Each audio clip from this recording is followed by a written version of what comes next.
Berangkat dengan skuad termewah, skuad Garuda akhirnya mendarat di Osaka, Jepang jelang laga pamungkas kontra Samurai Biru. Supporter Garuda di Osaka, Jepang beri sambutan meriah untuk timnas Indonesia.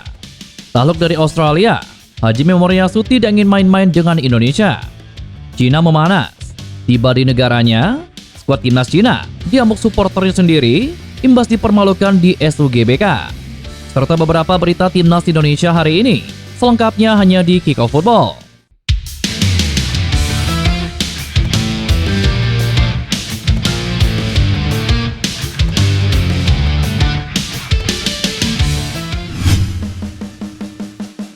Presiden Republik Indonesia Prabowo Subianto disebut-sebut membawa hoki untuk timnas Indonesia karena saat didukung langsung selalu berhasil memenangi pertandingan. Prabowo sempat hadir saat timnas Indonesia menjamu Bahrain di SUGBK Jakarta pada bulan Maret lalu. Ketika itu skuad Garuda menang dengan skor 1-0 berkat gol oleh Rumeni.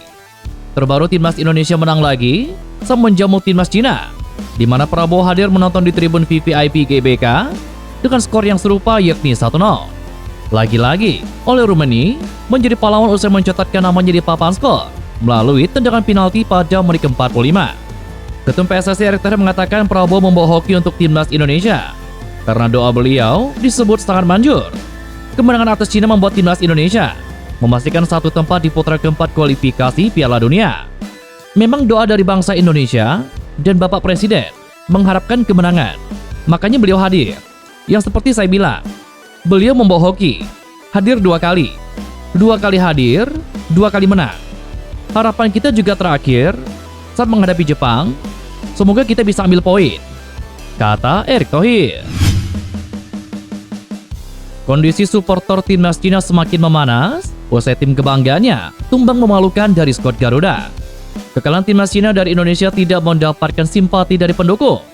Publik negeri tirai bambu justru menghujang Zhang Yuning dan juga kawan-kawan. Kekalahan ini membuat media dan netizen Tiongkok bereaksi keras. Tidak hanya karena hasil, tetapi juga karena kekecewaan mendalam atas sistem sepak bola nasional yang dianggap stagnan. Gagal memenuhi harapan melaju ke Piala Dunia 2026. Cina kembali harus memendam harapan tampil dalam pesta sepak bola dunia untuk kali kedua. Setelah Piala Dunia 2002, belum tahu lagi kapan Cina akan jadi kontestan. Fans timnas Cina pun kesal. Anak asuh Branko Ivankovic jadi sasaran caci dan maki.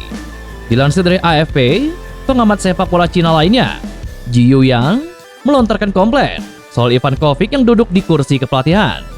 Tidak hanya dari pengamat, netizen biasa pun menyerang timnas Cina. Tidak hanya komentar-komentar keras, ada pula yang menjadikan hasil buruk Cina sebagai bahan lelucon. Kekalahan menyakitkan dari timnas Indonesia di kualifikasi Piala Dunia memang menjadi pukulan telak bagi sepak bola Cina. Pelatih kepala Branko Ivankovic secara terbuka mengakui bertanggung jawab atas kegagalan tim asuhannya dalam konferensi pers pasca pertandingan. Kami gagal, dan saya sebagai pelatih kepala harus memikul tanggung jawab yang sangat besar, kata Ivankovic. Ivankovic juga menyampaikan bahwa lolos ke Piala Dunia telah menjadi cita-cita panjang sepak bola Tiongkok. Meskipun begitu, sang pelatih mencoba menjaga optimisme. Ia menyebut bahwa munculnya pemain muda adalah sinyal baik untuk masa depan. Tidak hanya supporter sepak bola timnas Cina yang mengamuk usai melihat hasil laga kontra Indonesia kemarin. Pakar sepak bola Cina juga meluapkan emosinya. Mantan pemain tim nasional Cina yang kini menjadi salah satu pengamat sepak bola Cina, Fan Chi, menyebut Cina sangat tidak berharap menelan kekalahan dari Indonesia. Seolah tidak habis pikir dengan performa skuad asuhan Branko Ivankovic yang tidak sesuai ekspektasi publik sendiri. Sebagai mantan pemain, Fan Chi menyebut timnas Cina bisa lebih baik dengan mengandalkan para pemain muda. Fan Chi, yang juga mantan pemain timnas Cina ini, mengkritik keras permainan pemain naturalisasi, yakni Serginho. Ia menyebut Serginho tidak banyak memberikan kontribusi dalam pertandingan penting kontra Indonesia. Ia pun meminta masyarakat negeri tirai bambu tidak menangisi kekalahan dari timnas Indonesia, meski dampaknya luar biasa hingga membuat Cina tersingkir dari kualifikasi Piala Dunia. Fan Chi meminta federasi untuk mempertimbangkan langkah ke depan dan tidak menyesali kenyataan yang tersingkir. Pelatih timnas Jepang Hajime Moriyasu menebar ancaman dengan menargetkan kemenangan saat laga kontra timnas Indonesia. Jepang superior di round ketiga kualifikasi Piala Dunia dengan memastikan diri lolos pada matchday ke-8. Maka dari itu, di sisa 2 pertandingan. Tim berjulukan Samurai Biru itu menggunakan pemain anyar. Akan tetapi rencana Hajime Moriyasu tidak berjalan mulus saat menggunakan pemain baru. Memang, Jepang memegang kendali permainan saat melawan timnas Australia pada Kamis 5 Juni kemarin. Namun Australia berhasil menunjukkan pertahanan yang solid sehingga tidak mampu untuk dijebol. Justru sebaliknya, The Scoros berhasil mencetak gol semata wayang dalam laga tersebut lewat gol Aziz Behik pada menit ke-90. Skor pertandingan Australia kontra Jepang berakhir dengan skor 1-0 untuk kemenangan tim The Scoros. Hasil tersebut menjadi kekalahan perdana bagi Samurai Biru di round ketiga kualifikasi Piala Dunia. Pelatih Jepang Hajime Moriyasu mengatakan bahwa hasil tersebut tidak membuatnya puas. Ini sangat membuat frustasi dan hasil yang mengecewakan. Mereka bersemangat sejak latihan, menunjukkan yang terbaik, dan bersiap untuk bertarung seperti Jepang sebagai sebuah tim, kata Hajime Moriyasu. Lebih lanjut, juru latih 56 tahun ini menjelaskan mengapa dirinya memainkan banyak pemain baru saat laga kontra Australia. Akan tetapi hal itu tidak cukup membuat Jepang untuk menang dari Australia. Maka dari itu, di pertandingan terakhir, Hajime Moriyasu ingin mencari pelampiasan agar menutup round ketiga kualifikasi Piala Dunia dengan sempurna.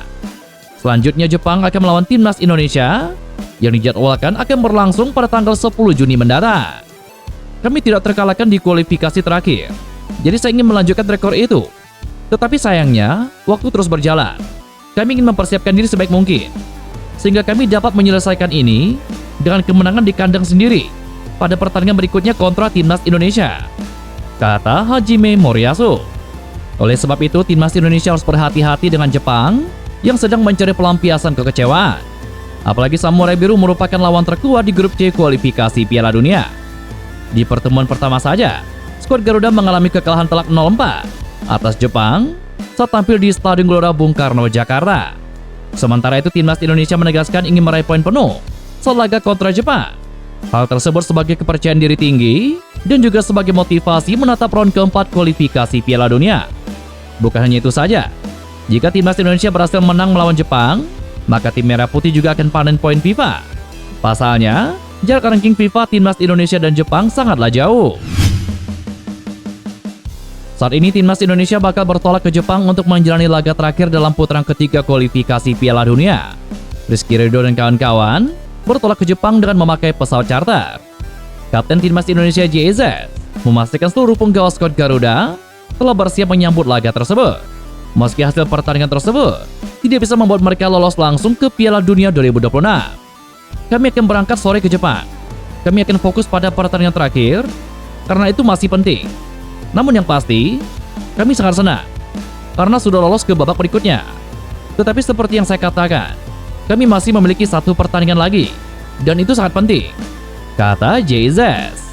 Pertandingan ini memang tidak memiliki pengaruh besar untuk timnas Indonesia. Pasalnya skuad Garuda sudah memastikan diri lolos dan Bahrain serta Cina tidak bisa menggusur mereka. Akan tetapi PSSI saat ditanya terkait target timnas Indonesia dalam laga kontra Jepang nantinya, Yunus Nusi pun mengungkapkan bahwa tim diharapkan meraih poin. Dengan target tersebut, Yunus Nusi pun memastikan bahwa timnas Indonesia dalam kondisi fit. Setibanya skuad Garuda di Osaka, Jepang, mereka dipastikan akan disambut supporter Garuda yang berdomisili di Jepang saat ini. Dan itulah beberapa berita timnas Indonesia hari ini.